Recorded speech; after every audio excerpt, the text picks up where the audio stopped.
Mga idol, kumusta yung bakasyon natin na nagdaan? Ang Christmas at ang New Year. At pag-uusapan natin, pagkukwentuhan natin ang tungkol sa bakasyon na nagdaan. Sana okay tayong lahat. Sana yung nagdaang mga holiday, Christmas, at saka New Year, alam natin na loaded ang ating tiyan sa mga pagkain at kasiyahan na na nakuha natin nung mga bakasyon ito. Yun, idol, sabi nga ng isang commercial, isang TV ads, okay ka ba tiyan? Yan. Okay ka ba tiyan? Yan din yung nasa sa loob na gusto kong itanong sa bawat isang mga nanonood ng YouTube channel ko. Siyempre, mahalaga yung magandang kondisyon ng ating tiyan ng nagdaang bakasyon. Alam natin na iba't ibang uri ng masasarap na pagkain ang susubukan nating kainin kahit na nahihirapan tayo sa sakit na GERD at acid reflux. Pero ilang panahon lang naman yan na gagawin natin. Kaya kahit ano yung parusa na nararanasan natin sa ating tiyan, pinipilit natin na malampasan yung Christmas at saka New Year na maging masaya tayo. Sabi nga nung iba, minsan lang, may napanood akong video sa isang YouTube, sinusubaybayan ko yung dati pa rin mga grupo. Sabi ng asawa doon sa kinakain na na pagkain ng isang vlogger. Bawal ito sa kondisyon niya. Bawal ito sa kondisyon niya sa sakit na meron siya. Sabi, kung okay lang ba daw yun sa sakit niya? Sabi nung vlogger, okay lang kasi ngayon lang naman, hindi naman gagawin sa susunod na mga araw. Yun tayo. Yun yung nangyayari talaga sa atin mga idol. Kahit na bawal, ginagawa natin kasi para sa kasiyahan.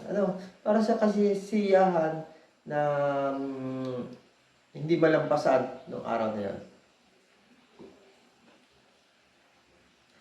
Ang vlog na to, ang kwentuhang ito, ang tutumpukin natin, ang ipo-focus natin, ano ba yung dapat nating gawin? Para maiwasan na magkasakit tayo, lalo-lalo na yung GERD, yung acid reflux. Sa panahon na holiday at kainan tulad ng Pasko at Bagong Taon. At isa pa dito, gusto ko ding ikwento, i-share kung ano ba yung dapat nating gawin pagkatapos ng mga kasiyahan sa ating buhay. Tara, samahan niyo ako tuklasin ng mga hindi pa alam, kulang sa idea ng mga kaibigan natin o baguhan sa sakit ng GERD, acid reflux. Yun mga idol, welcome back. Welcome back dito sa ating tambayan. At andito na naman si Kuya Arvin para mag-share ng mga kaunting impormasyon na natutunan ko sa haba ng panahon na karanasan sa sakit na GERD. Ano yung mga dapat nating gawin at ano yung mga dapat nating iwasan. Dapat nating gawin kapag katapos ng mga okasyon na nagdaan sa atin. Siyempre, pag sinabing okasyon, kainan. Kainan yan. Kasiyahan.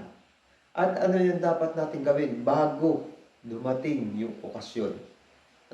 Unang-una mga idol, mga kaibigan, ang usapang ito ay para sa may sakit ng GERD at idamay na natin yung mga walang sakit na GERD pero merong ibang mga karamdaman. Ano naman yan? pare-parehas lang din naman yan na tungkol sa kalusugan. Ano, 'pag sinabing kalusugan, automatic ang kailangan natin nutrition. Ano, kailangan natin malinis na pagkain na tama at nababagay para sa atin. Imagine ang bawat isang sakit na meron ang mga tao, may kaukulang kapantay. Ano, ito na yung mga pag-uusapan o ito yung mga usapin tungkol sa pagkain.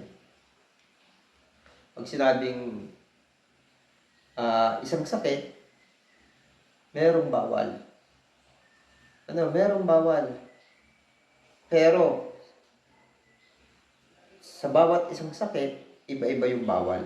At tandaan natin yan. Pero kahit pa magkakaiba sakit, iisa yung tama. Ano? Nutrition. Ano? Laging kaakibat yan. Ano? Kapag ka nagpapagamot tayo, bibigyan ka ng gamot ng ating physician, ng ating doktor. Pero sa huli niyan, sasabihin niyan, kumain ka ng ganito. Ano? Kumain ka ng masustansya. Ano? Kailangan natin yan. Uminom ng tubig. Tamang bilang ng tubig para sa ating katawan, yung sa physical na anyo ng ating katawan. Ano? Minsan, sabi ng doktor, minsan o kaya sabi ng mga kaibigan natin, 8 basong tubig. Pero may mga doktor nagsasabi, sinusukat ito sa physical na anyo ng ating katawan. Ano, baka naman 8 basong tubig, tapos sobrang liit mo at hindi naman kakayanin yung 8 basong tubig, naglungad ka pa. Ano, may tamang tamang, o kaya sobrang laki mo, yung 8 basong tubig, baka kulangin. Ano, uhaw na uhaw ka pa, pero sabi mo, 8 basong tubig lang ang kailangan di magtitiis ka sa uhaw.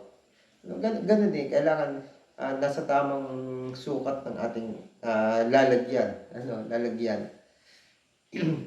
Una mga idol, ang pag-uusapan natin ito tungkol sa sakit na GERD at iba pa. Alam natin na bawal yung mga pagkain na sa darating na holiday. Bago pa lang dumating yung holiday, kailangan pinaghandaan mo na to dahil automatic, normal na mangyayari, nagkakain ka ng bawal. Mahirap iwasan, pero kung katulad ng mga pagkain lang na kasiyahan para sa ating wag lang aabusuhin. Wag lang aabusuhin. Ako, lumuwas ako ng Laguna sa relatives ng misis ko, pero yung pag-iinom pa talagang iniwasan ko. Kahit isang shot, hindi. Dito sa amin, sa Mindoro, dumaan ang bagong taon, hindi talaga din ako uminom. Dito, ngayon, January 1, yung kagabi, hanggang ngayon, hindi talaga. At ganun talaga kung alam mo na hindi naman mahalaga. Huwag mo nang gawin. Ang gawin lang natin before na ganito ang panahon na mangyayari, may mga kainan, i-prepare na natin ang katawan natin sa malusog at malakas na resistensya. Ngayon, 1 week pa lang, talagang kinokondisyon mo na yung katawan mo sa mga masustansyang pagkain at relaxing. Yung hindi masyadong stress. Sa ganun, alam mo mapapalaban ka ngayong Christmas at saka New Year. Pag kumain ka, hindi naman ng pagkain na porque sabi bawal, agad aatake sa'yo. Hindi. Kung malakas ang resistensya mo, hindi talaga yan aatake. Yung kondisyon na meron ako before Christmas at ngayong bagong taon, nasa kondisyon pa rin ako. Madami akong kinakain. Madami akong kinakain na iba't ibang pagkain. Nagbiyahe pa ako, stress pa rin ako, tapos puyat. Kondisyon talaga. Ano, yun yung gusto kong i-share, gusto kong ibahagi sa inyo mga idol. Kailangan nasa kondisyon kayo kasi hindi na talaga normal ang katawan mo na tulad nung dati. Ano, may pagbabago. Kailangan lang pag-aralan yung sariling katawan mo at nang sa ganon, maiwasan mo yung mga mahihirap na masamang kondisyon kapag ka nagkakasakit ka. Yun lang mga idol. Kung ano yung mga masustansya, may malaking benepisyo para sa kalusugan, para lumakas ang resistensya mo, gawin mo before. Pagkatapos niyan, go. Kasi malaking bagay din yung kasiyahan para sa atin. Malaking bagay din yung malaki yung uh, naidudulot nito sa ating kalusugan. Happy hormone lumalabas yan. Yung makipagkwento, mahirap makipagkwentuhan kapag may sakit. Mahirap makipagkwentuhan kapag may nararamdaman kang masakit. Mahirap makipagkwentuhan kung hindi maganda yung pakiramdam mo, yung kondisyon mo. Kumain ka ng ganito, biglang sumama yung pakiramdam mo, yung pakilasa mo, tawag dito sa amin, hindi ka na makakapag-banding. Wala nang banding na magaganap pa. Kulang na yung kasiyahan na mangyayari. Kaya kung malakas ang resistensya mo, makakakain ka, may kasama pang pakikipag-banding sa mga kapamilya. Huwag sanang masayang yung holiday na meron tayo. Long weekend dyan, ang haba. Sana maging successful yung Christmas at New Year na dumating sa buhay natin ngayon 2024. Yan. Pagkatapos naman ng katulad ng Christmas, yung ginawa ko, pagkatapos nun, binanatan ko na naman yung balik masustansyang pagkain kasi ang daming toxic, ang daming kalaban na ilinagay ko sa katawan. Cleansing muna tayo. Cleansing, tapos New Year, puyat na naman tayo dyan. Ako nung galing pa akong biyahe, bumalik kami ng Mindoro, tapos sa totoo lang, may ginagawa ako dito sa bahay. Share nyo nga sa akin kung paano maggawa ng tiles kasi ako nagtatiles ng bahay. Tingnan natin ha, makikita nyo. Yan. Ano yan, halos 16 na tiles na yan, yung kabit ko. Ako lang gumagawa niyan. Siyempre, mas gusto kong, hindi ako, alam nyo, nag-opisina ako. Pero, ginawa ko yan. Electrical nitong bahay na to, ako nag-electrical. Marami ginawa. Dito sa bahay na ito na ako yung gumawa. Pero hindi ako ko karpentero, hindi ako, tawag dito, hindi ako magagawa ng bahay. Nag-opisina ako. Pero, sabi ko nga, lahat kaya natin gawin. Basta malakas yung resistensya natin, malakas yung katawan natin, magagawa natin, malakas yung isipan natin, alam natin yung idea. Ganun din sa ganun din sa katawan ng tao, ganun din sa sakit. Kapag alam mo, malakas yung idea mo, alam mo, maliwanag yung isipan mo, alam mo yung tutumbukin mo, gagaling tayo sa mga sakit. Hindi makakapag-penetrate yung mga sakit na pumapasok sa katawan natin dahil alam natin yung ginagawa natin. Alam natin kung paano kontrolin ito. Yun, dumating ang bagong taon. Pwede naman tayo.